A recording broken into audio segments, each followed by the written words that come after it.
What if you could go back in time and fix something that went wrong in the past? Everybody has thought about it. That didn't turn out the way I expected. If I could relive that experience, I would do it this way. The butterfly effect encapsulates this simple idea and shows that the smallest difference can change the future drastically. Ashton Kutcher plays Evan Treborn, someone who throughout his life has had a number of traumatic events thrust upon him.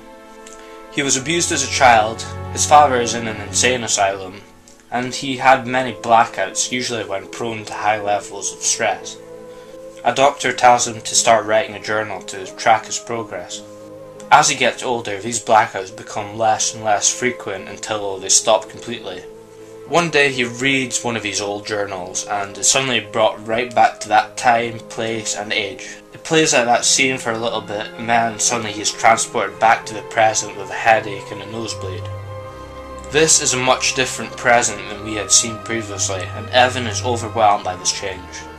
He then realises that if he reads a passage in his journal that refers to one of the blackouts, he can go back to that time and fill in the missing information.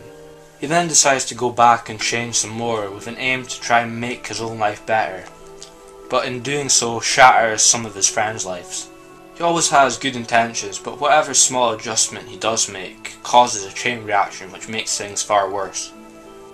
He keeps going back and back, each time making his life worse or someone else's life worse. The different incarnations of the present see him as a college student, prisoner, amputee, and even in the same insane asylum as his father was. Evan is the only constant in this film as you see the world change around him.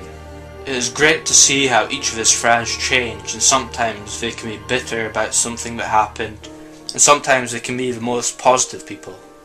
It is quite rare to see a time travel film that goes into this dark and gritty territory, and ends on such a melancholy note.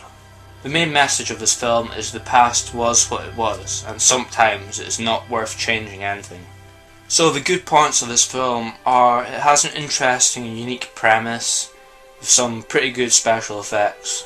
The bad points of this film are quite a lot. The acting is pretty bad in quite a lot of places, and it really brings you out of the story. There are quite a lot of parts in this film that don't make any sense and totally goes against the logic that the film has built up. This is probably most notable in the prison scene where scars appear from nowhere, and in the ending, it totally goes against the idea that he was getting brain damage from all this time travel. It's just strange that they put lots of detail about some of these characters' backstories, but put very little effort in making these stupid twists to try and progress the story.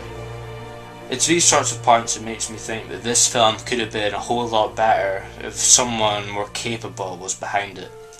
So all in all, this film is pretty good in some parts, but really bad in other parts, so if you try and look past the bad parts, you will have a really enjoyable time with this film. So that's really all I've got to say about this one, so thank you and thanks for listening.